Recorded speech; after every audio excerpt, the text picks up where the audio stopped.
Due to strong language, viewer discretion is advised. Today on Dr. Phil, Mom's gone mad. You lost everything waiting for some guy to come back in your life? Yes. You have children. What are you thinking? From 9-year affairs. This married man has kept you a secret. He's my best friend. He's not your best friend. He is playing you like a sucker. To parenting nightmares. You cuss like a truck driver and you learn to be angry, fight, steal. I didn't learn any of that until I came back here. I know what I need. Maybe a mom isn't so crazy. You say she's outrageous. She's outrageous because you are outrageous. Let's do it. Why don't we stop all the drama, stop all the fighting, and let's go get you better. Here we go. Have a good show, everybody. If I can help get this family back on track, are you willing to do that? Ready, free. Take.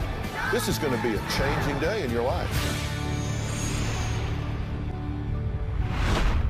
From a two-time pregnant mistress to a mother who insists her 15-year-old daughter is destined for a lifetime spent in jail.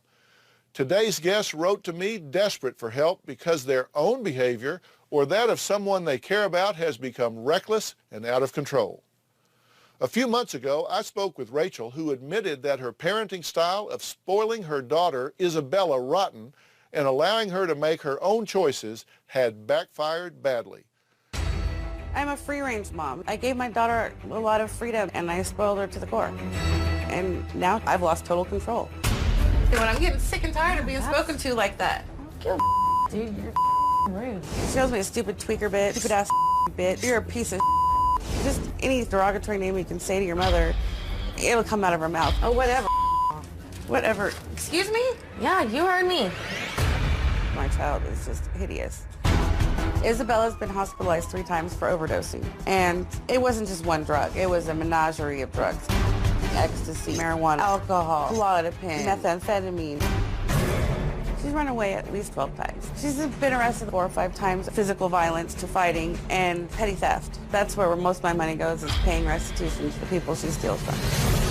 She hangs out with runaways. She told me she was going out to her dad's, but instead she got out of here with my bank card and a $650 child support check and housed these boys for a few days, fed them, bought them clothes.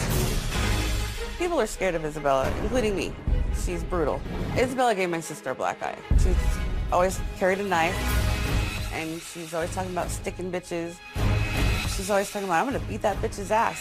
I'm gonna smash her.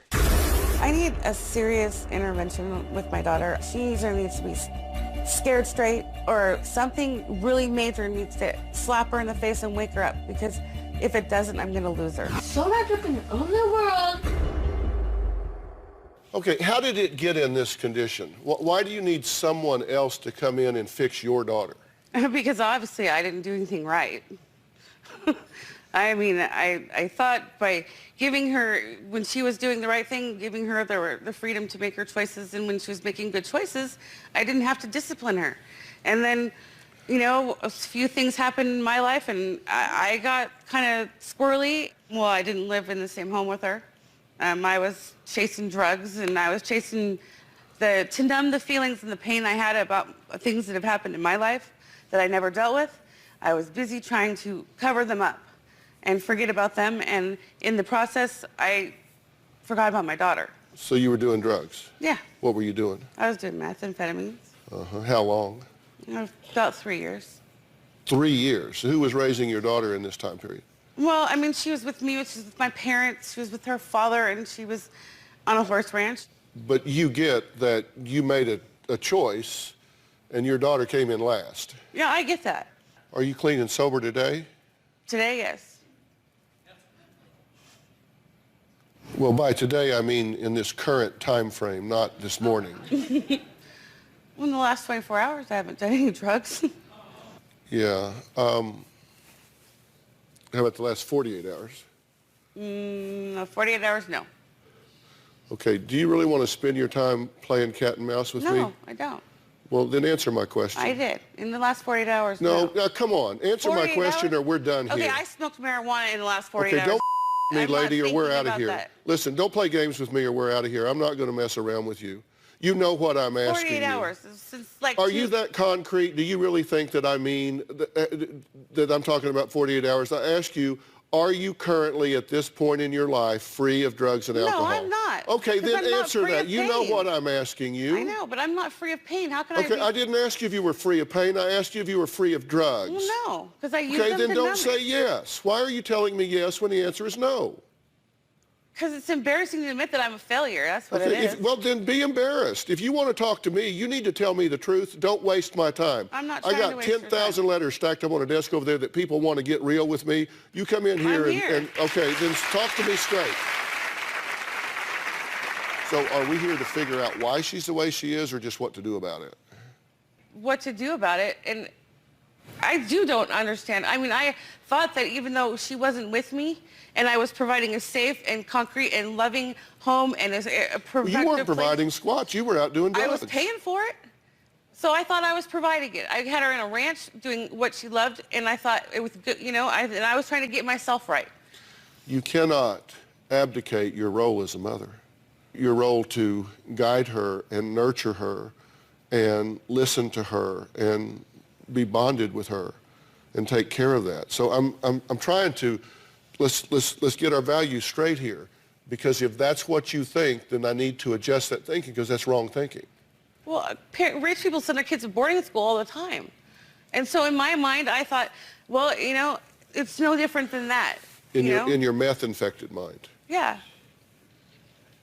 I mean, now I see the error of my ways, but at the time, I thought I was doing the right thing. But now what do you think? Now I think that I really, those 3 years, I did more damage than I did good to anything in my life. Yeah. I mean, we just have to be honest. We got to call a spade here. You abandoned your daughter and you dumped her wherever you could, and you paid some money and hoped people would cover her while you were gone. Yeah. Right? I mean, that's the bottom line. So what we have is a 12, 13, 14-year-old girl who is extremely angry for very justifiable reasons, who is behaving in some really unusual ways. I mean, some very self-destructive ways, right? Oh, extremely. She never had any bedtime. She never had any chores. You waited on her hand and foot because you were parenting out of guilt. Mm-hmm. You felt like a servant. You said if she needed a glass of water, I went and got it for her. Well, why not? She's my only kid. Yeah, why not? Because that's not what you do with children. You never checked up on her. You never checked who she was talking to on the phone. You never checked who she was engaged with on the internet. You just didn't check, right? You didn't follow through on anything. You give her anything she wanted. You'd sell stuff. You'd do whatever you had to get her what she wanted. Mm-hmm. Why? Because I wanted her to be happy and I wanted her to know I loved her. But you were parenting out of guilt. That's why you do everything in the world you can for her, because trying to make up for the things you didn't do. Exactly. And I understand that. It's not healthy, but I understand how the pendulum swings and you do that. Mm-hmm. I mean, Isabella is very candid about how she feels about her mother and her parenting style. Let's hear from Isabella on this tape here. My mom pisses me off. She deserves what she gets. Whatever, dude. Off. My mom thinks I'm out of control. Off. Excuse me? Yeah, you heard me. I don't think I need to follow her rules at all. I've always been an angry child. No, you haven't. When was I once happy? I've called my mom a bitch, a whore, slut, told her off. So wrapped up in your own little world, you never listen to me. My mom was trying to wake me up for school one morning, so I just sat up and just clocked her in the face. If you're going to stay home from school, you're going to do something constructive. You're not going to just sit here and look around all day. You know, do whatever I want. I constantly fight with my mom and anyone else that disrespects me.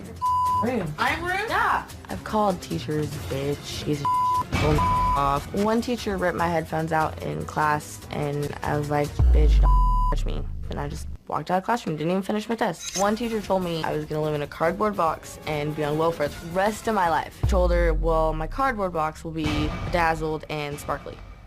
This 7th grader pushed my friend and I took her by the back of her head and just smashed her face into the wall. I didn't feel bad at all.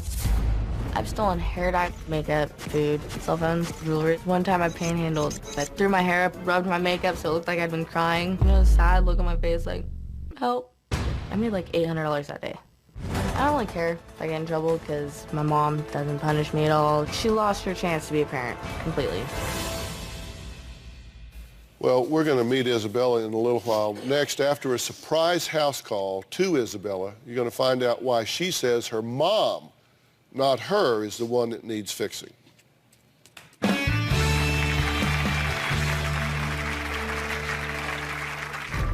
Rachel is a free-range parent whose 15-year-old daughter, Isabella, is out of control. I'm awake, dude. Now you can deal with this. Morning. I know what I need. Maybe a mom isn't so crazy.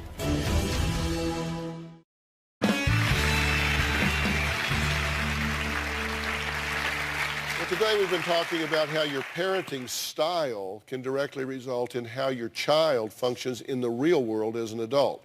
Now, Rachel admits that spoiling her daughter Isabella and giving her total freedom to make her own choices has backfired, and backfired badly. So I enlisted a good friend of mine to help me get to the bottom of what's happening with Isabella. Dr. Charles Sophie is a board-certified adult, child, and adolescent psychiatrist, as well as a family practitioner. Let's take a look at what happened when I asked Dr. Sophie to make a surprise home invasion. Rachel is a free-range parent whose 15-year-old daughter, Isabella, is out of control. She sent me this clip. Oh, whatever. Whatever. Excuse me? Yeah, you heard me. I'm getting sick and tired of being spoken to like that. Mom has no idea how to control this child. What's going on? Well, you know, I'm getting ready to go get her up for school. I just can't handle this nasty, evil tongue and mouth, and, well, you'll see. Is she usually this nasty every morning? Pretty much. I'm going to be listening, so when you need me, I'll just jump in. Okay, thank you. Well, trying to get up for school, baby. I'm awake, dude. It's starting to heat up. There's lots of cursing. I think it's time to go in.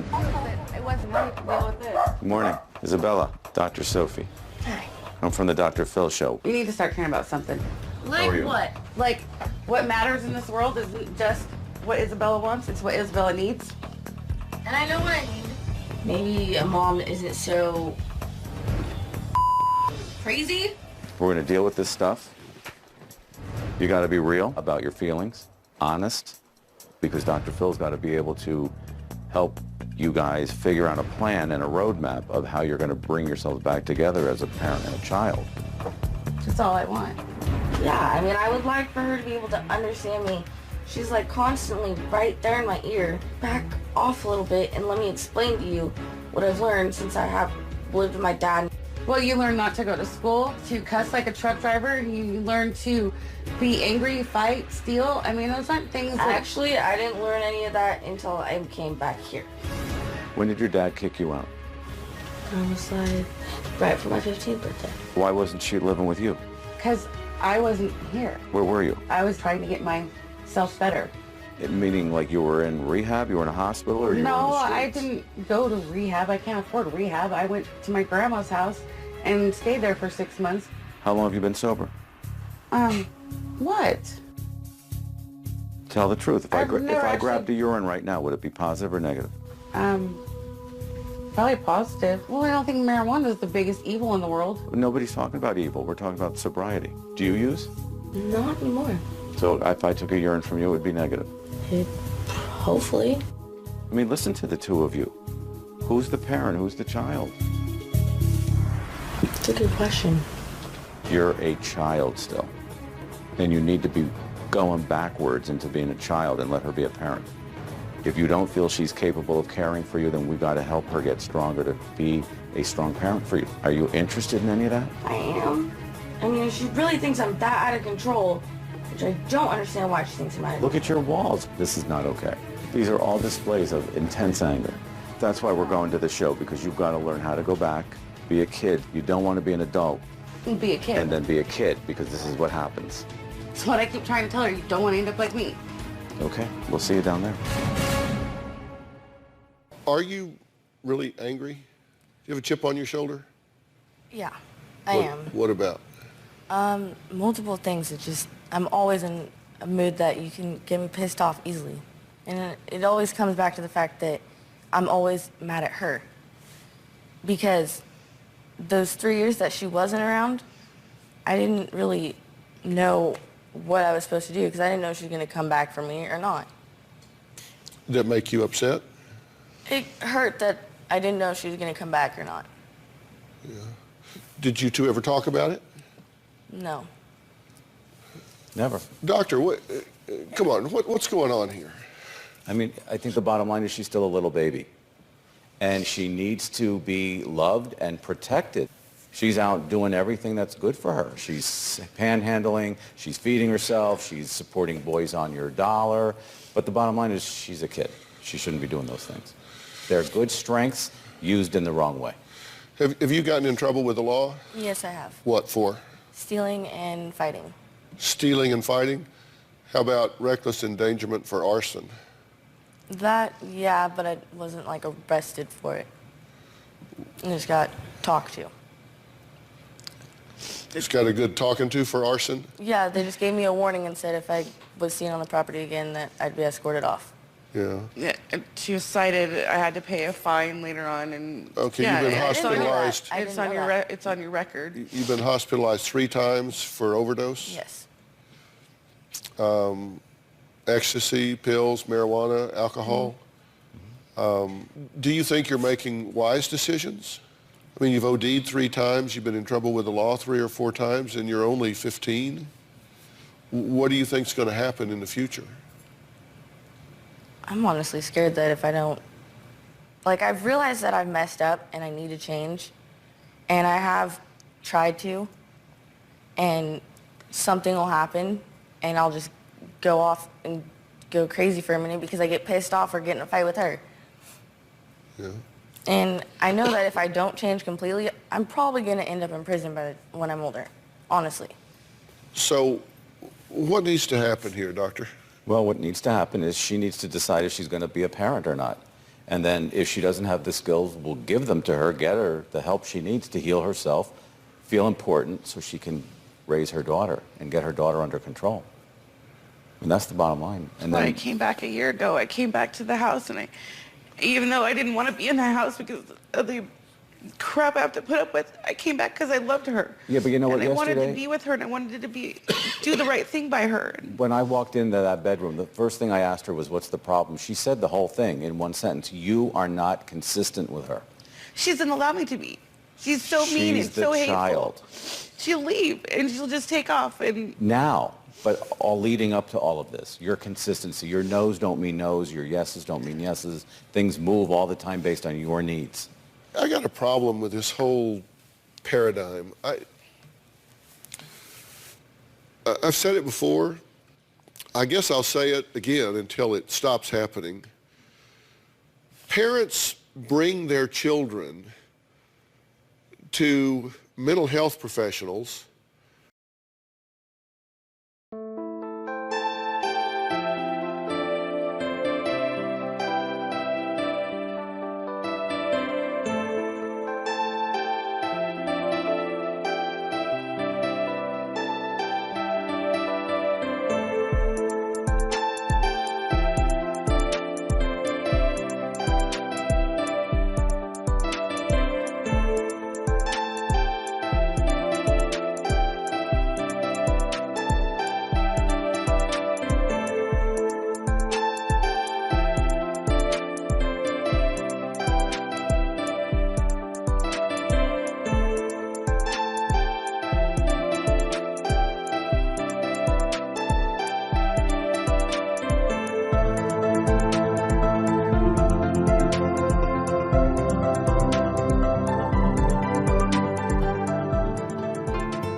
won't forget this. Why do I regret this? In my mind reckless, thoughts are feeling endless. Sitting up, I'm breathless, anxiety's infectious. I feel so defenseless, betrayed and embarrassed. I hate being open, I hate being broken. I feel like an ocean filled up with emotion. Anger ain't a potion, rub it on like lotion. I can feel it soaking, reopen, the scars have awoken.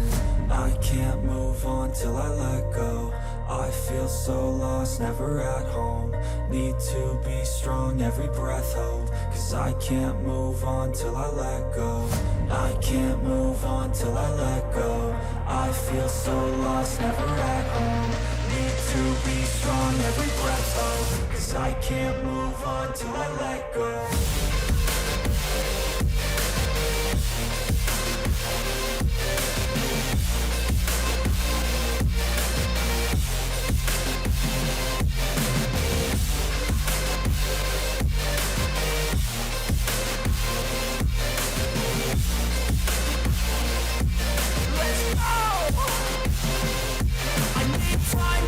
The pain makes it real. I don't wanna feel, I just wanna kill. The bad thoughts are still a good thought and feel. I'm just lost to feel, I'm just lost to feel. I need time to heal, I can't steer the wheel. Cause this drive it kills, and it gives me chills. A nice road it feels, I slip off the peel and crash all the steel. Will I ever heal? I can't move on till I let go. I feel so lost, never at home. Need to be strong, every breath hold. Cause I can't move on till I let go. I can't move on till I let go. I feel so lost, never at home. Need to be strong, every breath hold. Cause I can't move on till I let go.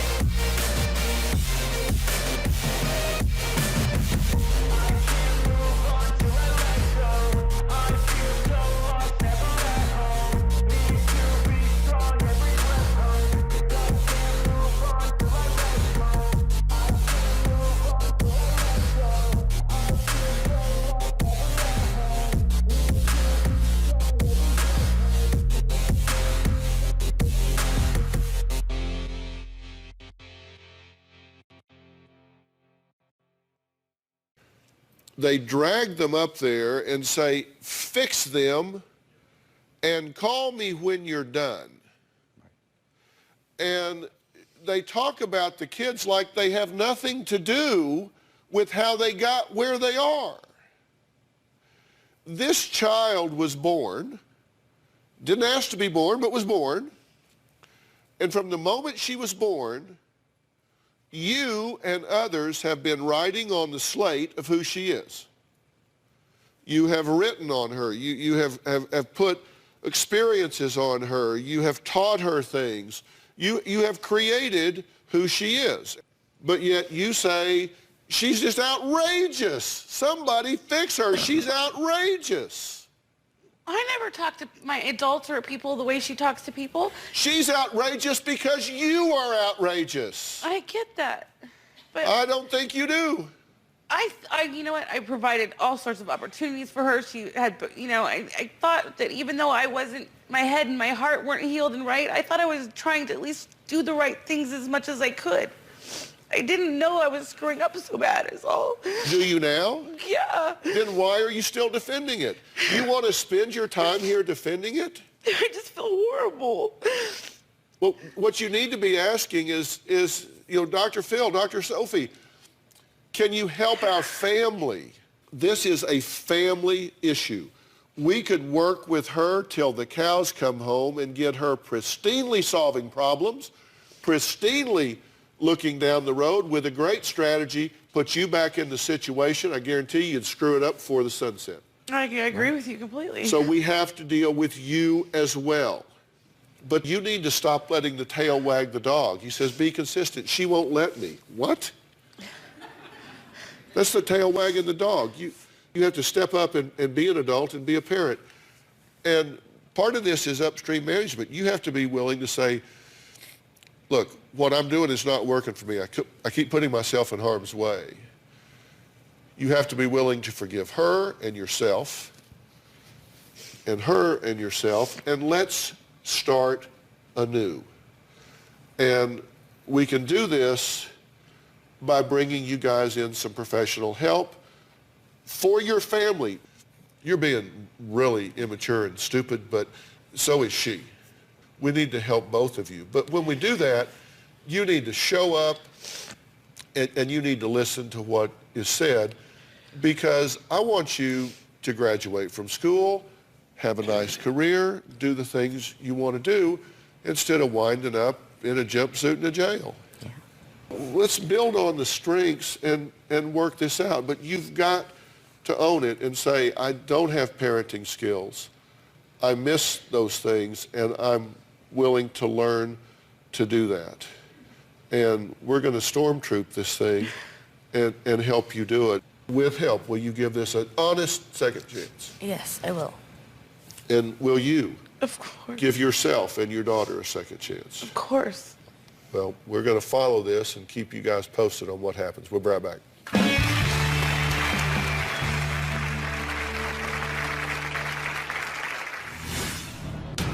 Dear Dr. Phil, I'm writing you about my sister Crystal. She is destroying herself over a man. She is obsessed. They're not even together. She is jobless and almost homeless because she's consumed with winning back his love. I want my sister back.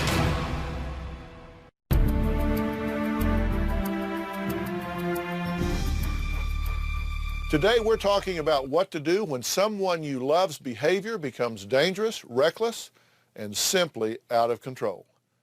Now, earlier this year, I spoke with Hallie, who says her sister Crystal is so consumed with thoughts of her ex-boyfriend, who, by the way, isn't even interested in getting back together, that she's put her whole life on hold. She's even been accused of neglecting her children. Dear Dr. Phil, I'm writing you about my sister Crystal. She is destroying herself over a man. She is obsessed. Recently, Crystal has let a man define her. She's addicted to wanting someone to love her, but she doesn't love herself at all. Crystal's current man has left her, so she spends most of her time begging him to come back to her. They're not even together. They broke up. She is jobless and almost homeless because she's consumed with winning back his love.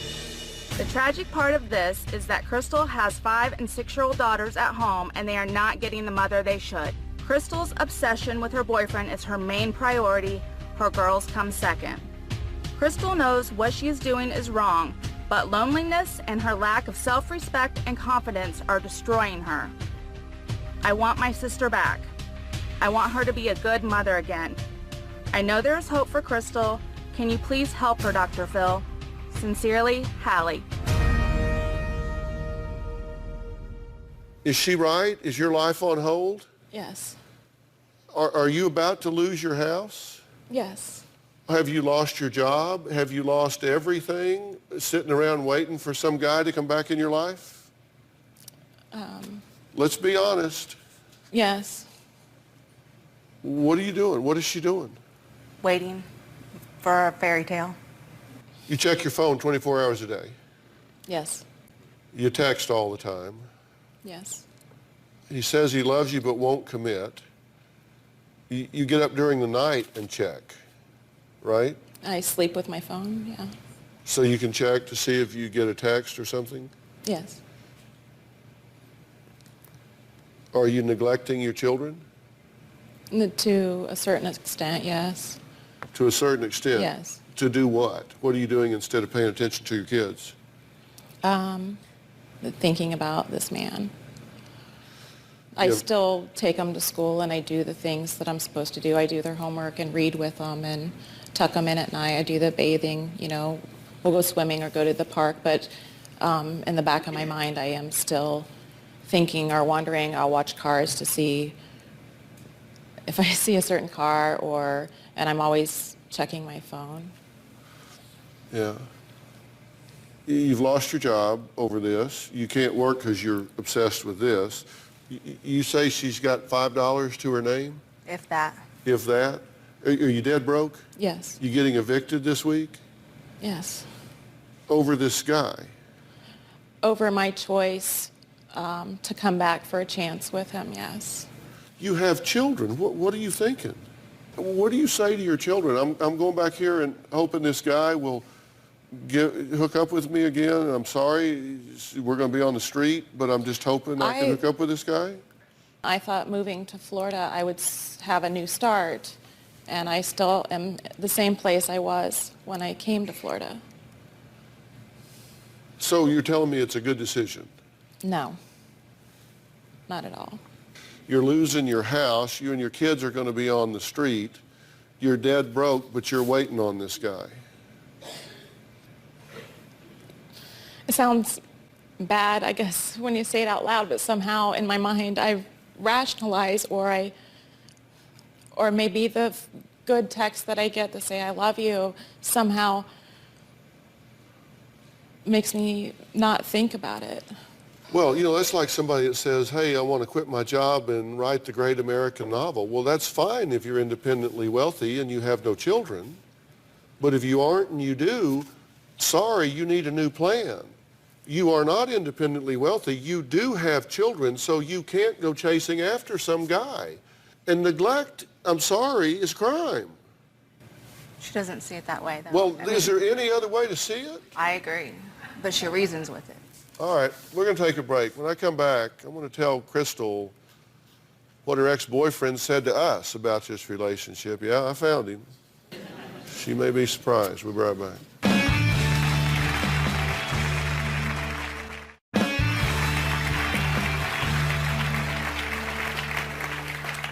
Crystal says she waits by her phone all day and all night for her ex-boyfriend to call her. She says she's neglecting her two youngest children, who are 5 and 6 years old, because of her obsession for this man. Well, we contacted Crystal's ex-boyfriend. He told us that, you know, he just really didn't have time for her or this relationship. Period. End of discussion. Move on. And that was it.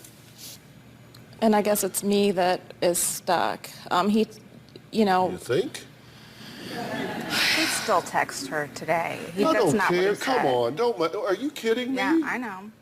You want to make an excuse for her? No, I'm saying he's still texting her. When he says that. And your point is? He doesn't want anything. He doesn't have time for her. That's a lie. Your point is? It's just that he's dangling over her. And your point is? It plays with her emotions. And your point is? That's why I want her to get help. My God, are you kidding me? Right. I just wish it was that simple. I really do. That's what I want, it to be that simple. Wow. I don't care if he has a pup tent in her yard. You have children. Get a job, get a house, get a life, do your job, raise your children, feed them, clothe them, nurture them. Take care of your children. If you have some guy that you're obsessing about, doesn't like you, wake up, move on, work on you, get some pride in yourself. At least stand up for your children. Do you understand something? You understand that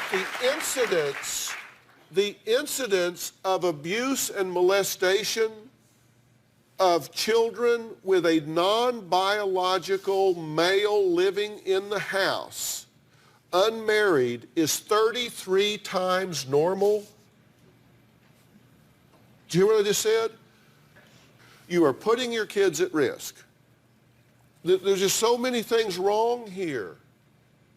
You need to just decide that your children are your number one priority, and that means putting your needs aside for a period of time, getting a stable home where your children are the top priority. They're fed, clothed, bathed, taken care of in a stable home, however modest it may be.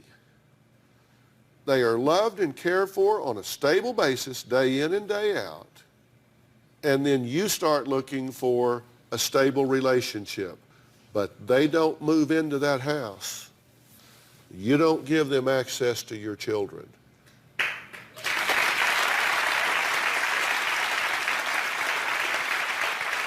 And let's face it, you got a history of picking some losers, right? You got a history of picking some losers. So let's not do that.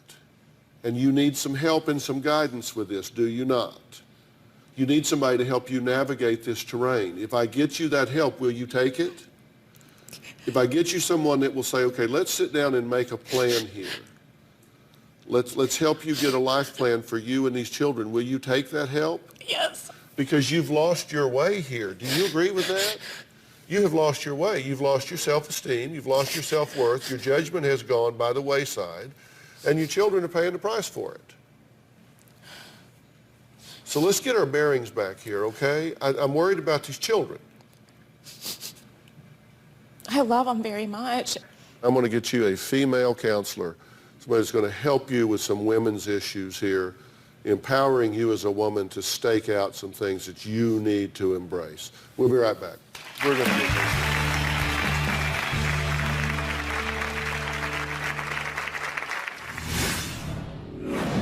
I've been having an affair for 9 years with a married man. When I got pregnant, he offered me $20,000 to have an abortion. I feel like I'm in a nightmare that I never wake up from.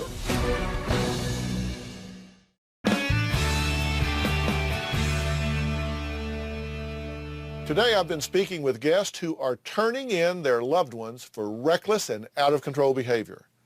My next guest, Elise, says she's the one who has become reckless because she has been dating a married man for 9 years. But that's not all. She is currently 5 months pregnant with their second child, and she is tired of being a shameful secret.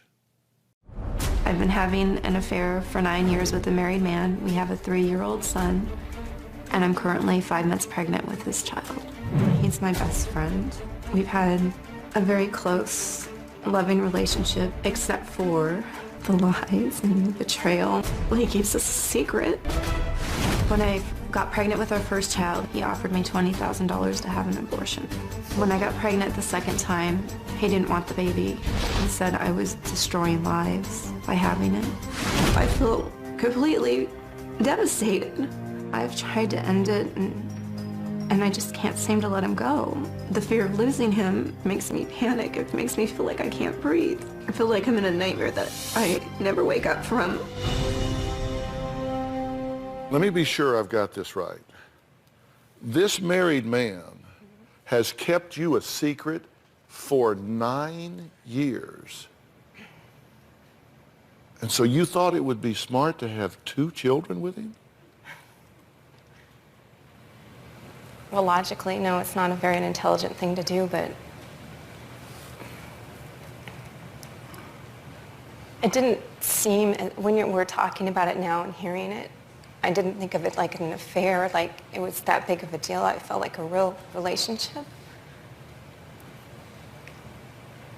So maybe it isn't the smartest thing to do, but I'm here. This is where we're at. I mean, it's taking it from the step forward. You've been with him for 9 years. You have 2 children, 1 and 1 on the way. Right. You'll have 2 children with him. And he's still married. Yes. And was it this child that he tried to buy you off for 20 grand? No, my son. It was your first child. Mm-hmm. Offered you 20 grand to abort that child. Yeah. Why did he offer you money? I have no idea. Maybe he thought that it was an incentive. I mean, I don't really know, given our situation. Wow. So you're in this relationship with this guy, and y'all are in love. Well, I'm in love. And he says to you, okay, I'll give you 20 grand if you'll off this kid. Right. Did that sound like a loving exchange to you at the time? No. Did that insult you? Yeah, I told him I was going to get a restraining order if he contacted me again. Yeah. But you didn't. And he did. And so you knew that and you got pregnant again? Correct. On purpose? No. I was just kind of asking that rhetorically. You say no. How did you not get pregnant on purpose? Are you on birth control? Yes. And you got pregnant anyway? Mm-hmm. What did he say this time? He left. He went back to her. Are you still seeing him? I have been trying not to have contact with him. But you are. How long ago did you see him? Last week. Look, I understand, and it kind of summed it all in one sentence that you said to me. You said,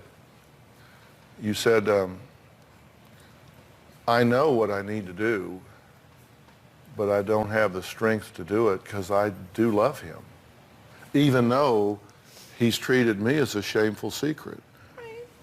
So you do love him. And what does that mean to you when you say you do love him? What does that mean? He's my best friend. He's my everything. Mm-hmm.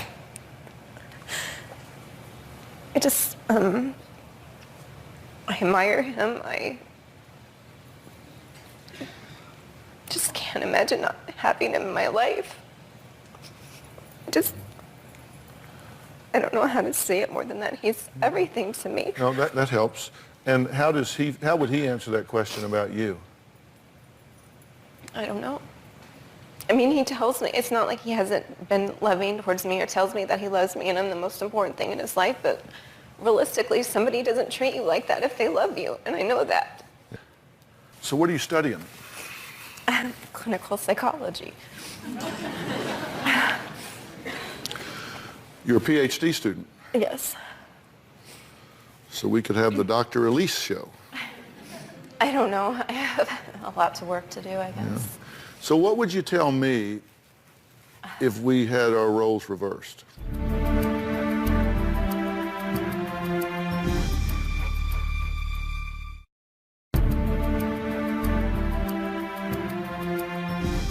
So what would you tell me if we had our roles reversed? I would tell you to, one, you've isolated yourself and you need to get support because that's a big thing. And that you need to cut off contact with him. I would try to help you understand why you feel that you're not worth more. Mm-hmm. But more than, I don't know what other... Would I hear you? No, and that's why I would give you homework assignments to try to work on that. Yeah. Yeah. Well, that's not bad, actually. Not bad advice, right? Not bad.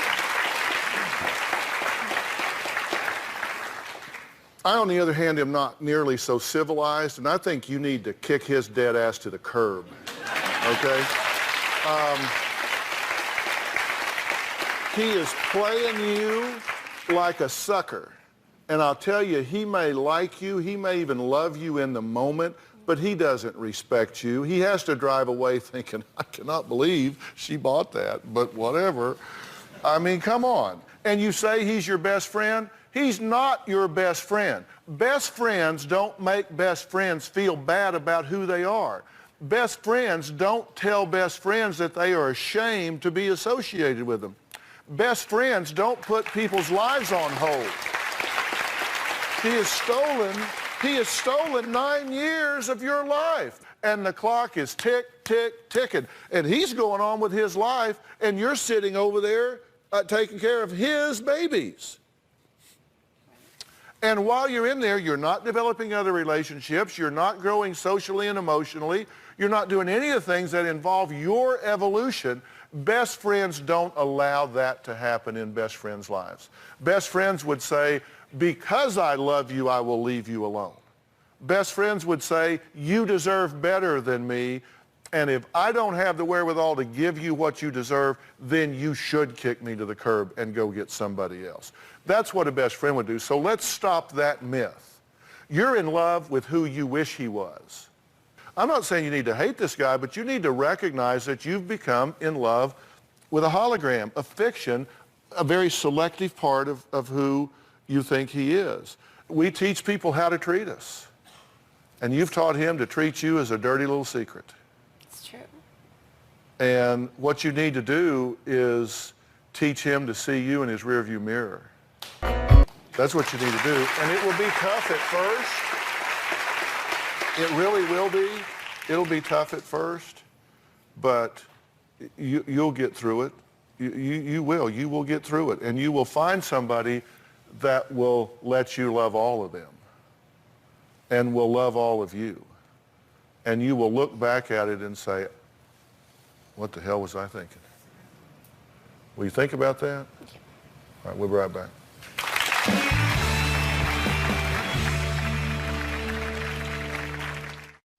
It's never easy watching someone you love become reckless and destructive with their life. It can feel overwhelming, even paralyzing, especially if you don't know what to do. But there are steps you can take to try and offer help. Above all, listen to understand. Don't reject them, even if you disagree. You don't want to criticize and you don't want to attack. Bring in people who can help, counselors, support groups, maybe someone from the church. Give positive feedback to them on real terms. Don't fake it. I want to thank all of my guests today. I really appreciate you being here. We'll see you next time.